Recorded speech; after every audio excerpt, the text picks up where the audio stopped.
don't you give us a little brief recap as to the signature squat technique that was founded by Paul Anderson, modified by Cassidy, and used by you and given to Kirk?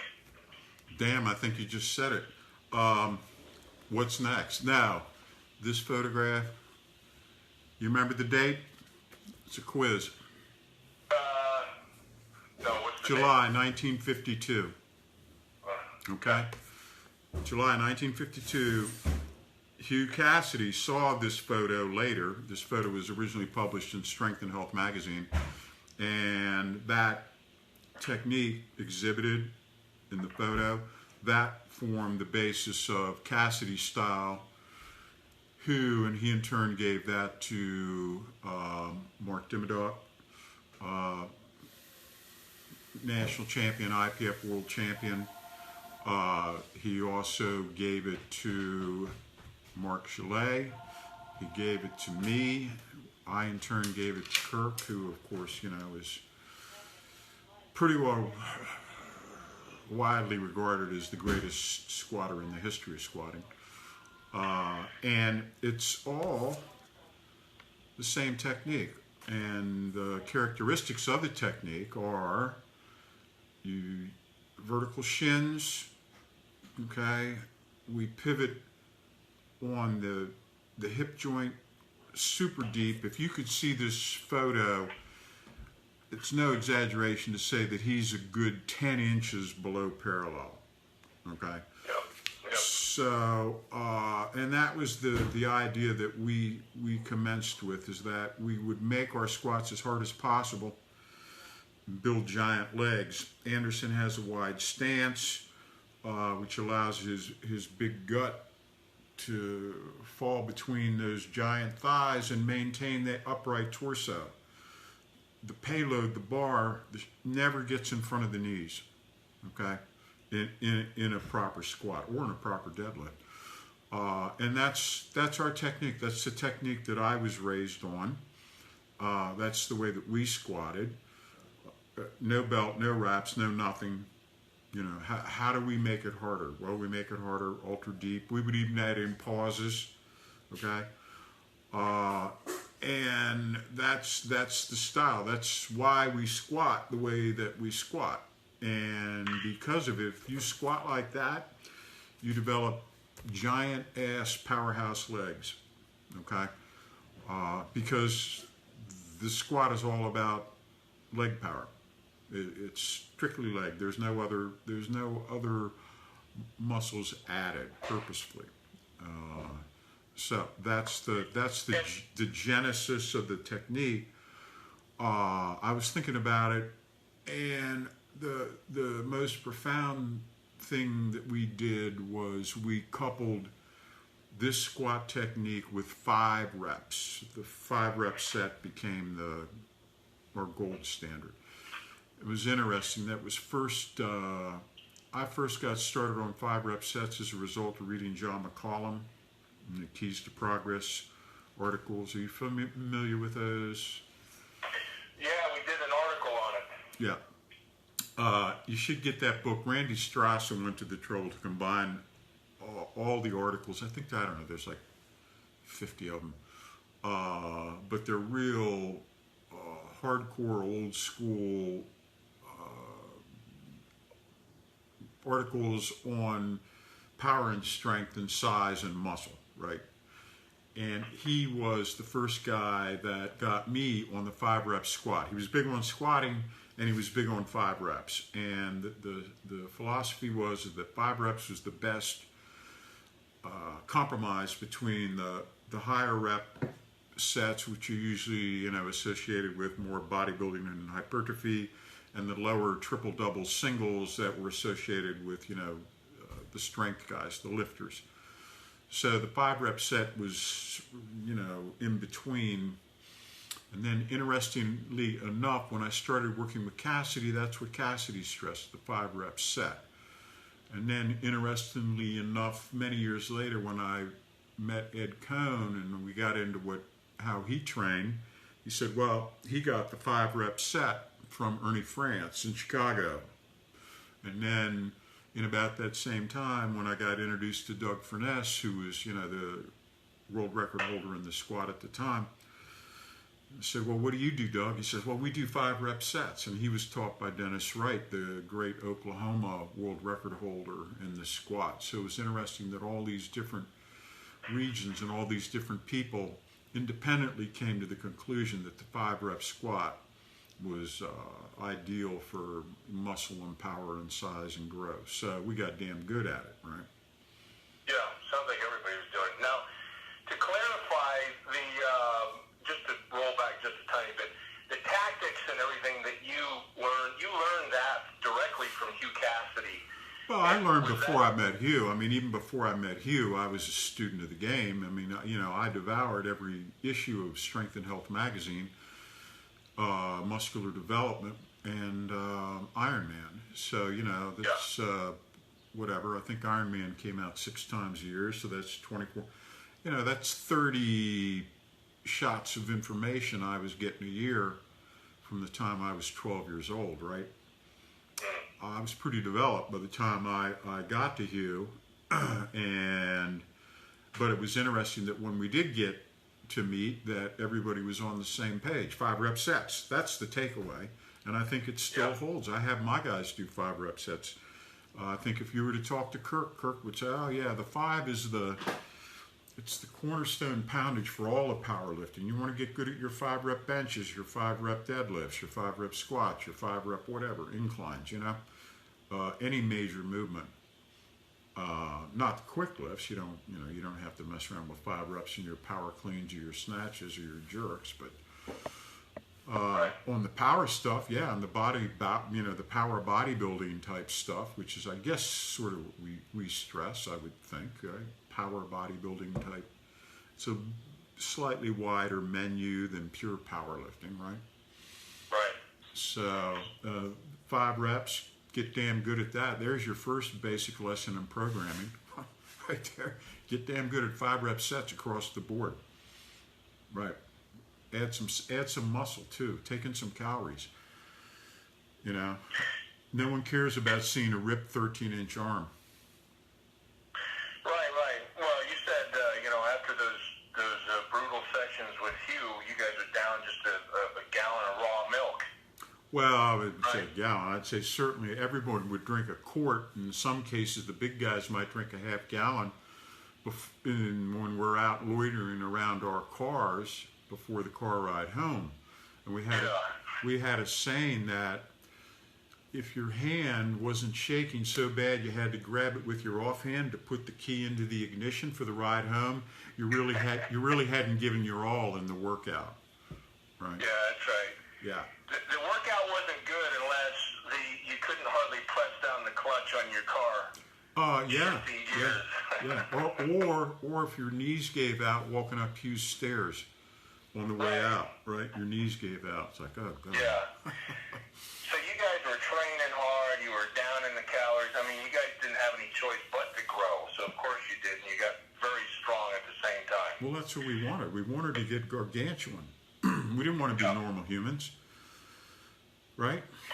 We wanted to be super beings, and you're, whatever, you're 12 to 30 years old, and, why the hell not, right?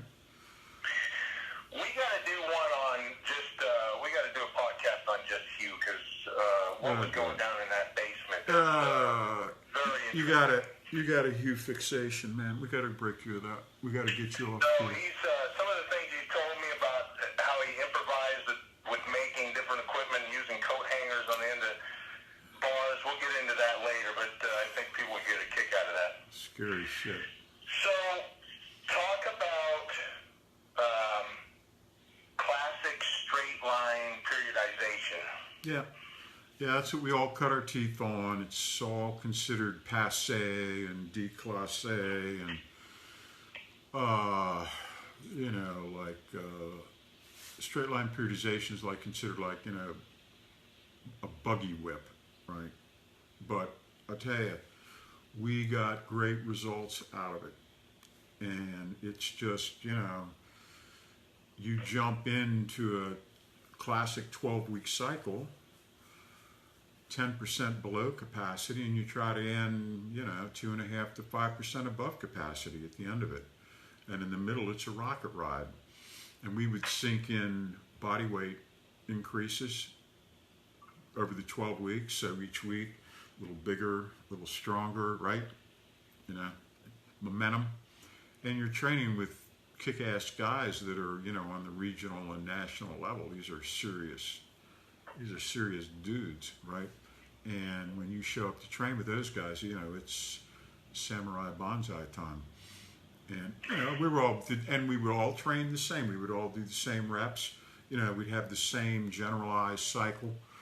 We might start out first couple of weeks with sets of 8, just because everybody's kind of getting back in shape, right? And kind of getting used to training again. Then 2 weeks of maybe 6s, a little bit heavier. Now we go into the second 4 weeks and it's 5s. Now we switch into the 5s and we get serious. Everybody's gaining, right? You're 5 pounds heavier than when you started the cycle, rolling into your 6th week. And, time to get strong in 5s. The last 4 weeks, triples, doubles, and singles, right? On average, how many 12-week cycles would you guys do a year? 2. 12 and 12 is 24. Yep. 12 and 12 is 24. That allows for 24 weeks off. 24 weeks on, 24 weeks off. 48. 48 out of 52. That's enough. So after your meet, would you guys typically take a couple weeks off or a week off? Yeah, absolutely. Just to rest up. Just to heal up. Just to forget training. Yeah. You want to tune the body so that when you do start back up, you have the training effect. What Kirk said after he did a meet, he wouldn't even drive by the gym for at least a week. He just didn't want to be tempted. Yeah, and for the next 14 weeks. No, that's not true. That's not true. That's not true. Mark was the worst. I don't think Mark did anything in the off season except tan. He worked on his tan in the tanning bed at the gym. That was Mark's main off season training. Strength that these guys retained after all that, and they could just start up again. Strength is the hardest to attain, the slowest to leave. Cardio is the easiest to attain, the quickest to flee. Yeah, good point. Right? So once a man gets strong, you can take off for 6 months and come back at 90%. That ain't nothing. 10% off, that's easy. Right? For a genuinely strong guy. If you have a 400-pound deadlift, you come back after 6 months, you're pulling 360. So what? That's nothing. Yeah. You can do that without a warm-up. Yeah, that's right. That's what we look for. We call it roll out of bed strength. Yeah. All right. Talk about. So that's classical. That's classical straight line periodization. 12-week cycle, 3-4 week. Macrocycles inside the microcycles inside the macro cycle, right? 4-week chunks. We like 4-week chunks, and each 4 weeks we're tweaking the reps. For competitive powerlifting back in the day, we're adding knee wraps, belt, maybe a suit at the end, right? Yeah. All of which creates momentum. And again, you're getting bigger, stronger each week. Ooh. That's right. That's a good feeling. Oh, it's fantastic. And especially when it's working. Right? It's working. Yeah, and you show up at the competition, and it's the competitions are easier than the training because of the way you train. Our training sessions were tougher than the competitions. The competitions seemed easy to us. Well, yeah, especially the way you guys trained, and like you have you guys doing everything now, all the lifts in one day, so yeah. It makes competition day all the more easier. Yeah, for one thing, you get to stretch it out, right? Yeah. So yeah, we also, there are other sophisticated periodized tactics. You can do mini wave cycling. You know, you can do all different things to shake things up. We're using a periodized cycle currently that we use with just regular folks, and it's based on Ken Fantano's idea that if a man can do 3 sets of 5 with a weight, he owns that weight. Now what? So pick a weight, say 100, and you can do 3 sets of 5 with 100 pounds. Well, what's your next move? Well, if you want to tweak the poundage, so if you go to 105, which is a 5% increase, okay, that's healthy, right? What's your entry? How do you enter into it? If you just keep trying to do 3 times 5, you're going to at some point run out, right? So what Ken suggested was you go 3 times 5. Okay, I own 100 now. 105. Now what? Oh, 5 threes. Oh, so after warm up, you'd handle the 105 for 5 sets of 3. Now you've handled 100 for 3 sets of 5. So if a man can do 5 with 100, he certainly can do 3 with 105, right? Yeah. Okay. So now you got a toe hold. You got a toe hold in 105. Next session, once you accomplish the 5 threes with the 105, next session with 105, 4 fours. Right? And you've really got to write all this stuff down because it's so many numbers and things. Well, but just wait. There's just one more step, and then the final step is when you're able to do 4 fours, then you attack 3 fives. Oh, we're back to 3 fives with 105. If we make that, we own 105, and now we get to move to 110. Boom. 5 threes, 4 fours, 3 fives. Repeat. That's all. Right. And we like it for our beginners because it gives them a lot of practice doing the core movements. It gives them a lot of squat, bench, and deadlift practice. If you're doing 5 sets with a static weight, that's a lot of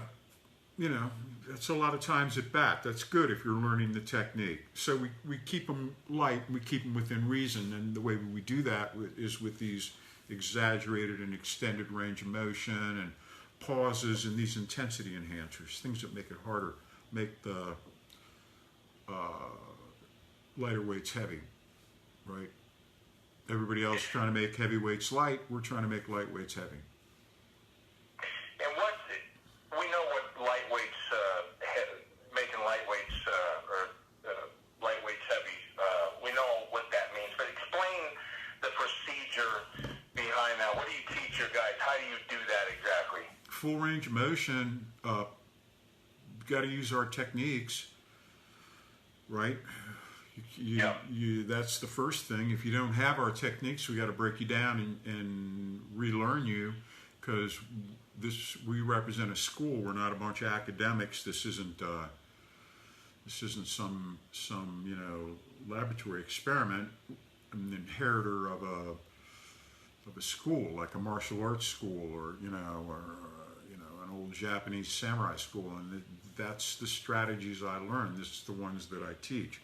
We have very specific techniques that we use, and if you subscribe to our school, that's what we do, right? So we start with the techniques, and then in order to train together, we'll all use the same training templates, so we can gather together, and one after another we can perform our 5s or our 8s or our 6, wherever we're at, together to lift everybody's performance to the next level, right? You get the group dynamic thing going. Yeah. Right. And they have us watching their techniques, right? Well, the technique, the one that you always showed me, which I've used in my own training, that was always the most effective, whether you're doing bench or squat or anything. I mean, just really, lighten the weight up, slow the rep down, slow the negative down, range of motion, yep. Bottom out, yep. No explosion. Take the explosion away, right? Explosion's easy. Explosion's easy. That makes it easier. So yep. Come down on your squat and just come up nice and slow, no explosion, and really feel those quads tighten up. And boy, Yeah. Try that. Now, your weight isn't going to be as high. Well, that's exactly right. You're going to be. That's what we want. We don't want your weights to be as high. Make light weights heavy. Yeah, I want to burn you out with 185 instead of 315. But it's a great way to really switch it up for a few weeks or a month or 6 weeks, whatever you want to do. Just take that explosion away. Just really, because it's, it's all about form anyway, and it gives you a real good example, a real good opportunity to clean up your form, make sure it's dialed in. Most explosion is preceded by rebound. Yeah. Right. So you take away their rebound. They don't like that. Take away their explosion. They really don't like that. And then we make them use, a slowed negative. They hate that worst of all, particularly in the deadlift. Slow down the negative on the deadlift. Just don't drop your damn deadlifts. Lower them with control. And they're like, what? Oh, we hate that. That's terrible. So yeah, that's right. Right. And that builds all that beautiful back, hip, thigh muscle that you just would have thrown away. Just throw it away by ignoring the negative. You don't throw away the negative on the bench. You don't throw away the negative on the squat. Why would you throw it away in the deadlift? I don't get it. Yeah. And the development of the guys like us.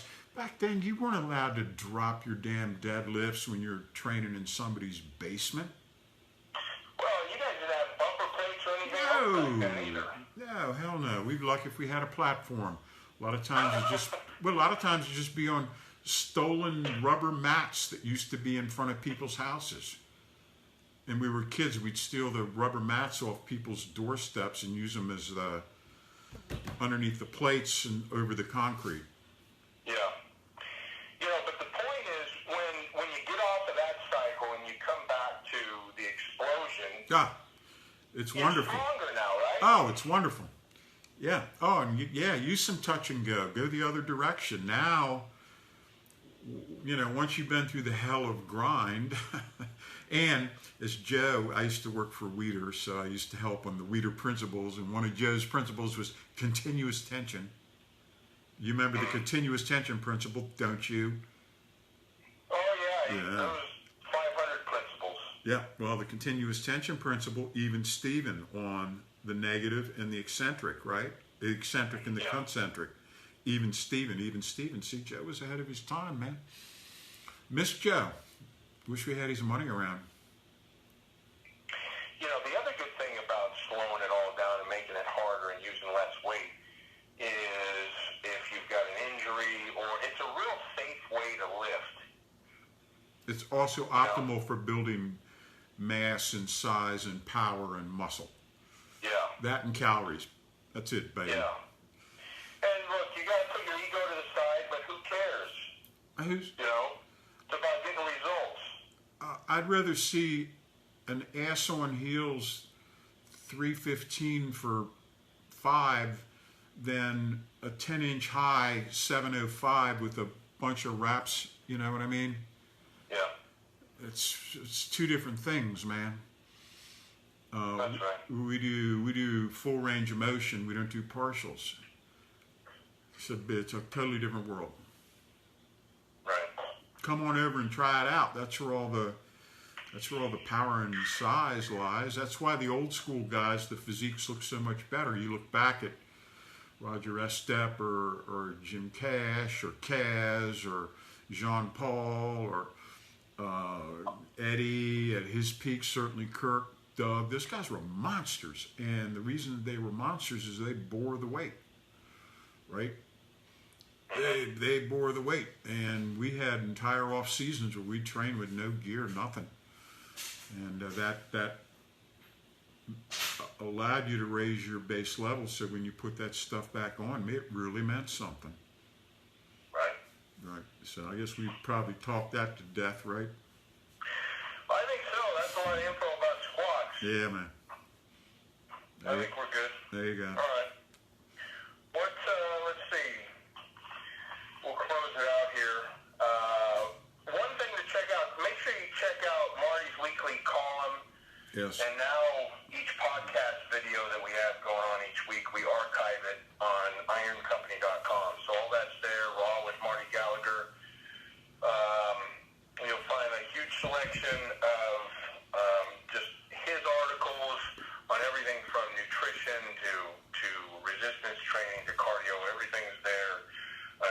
cool now. We're doing these live podcasts, so you can actually go in now and see the whole video.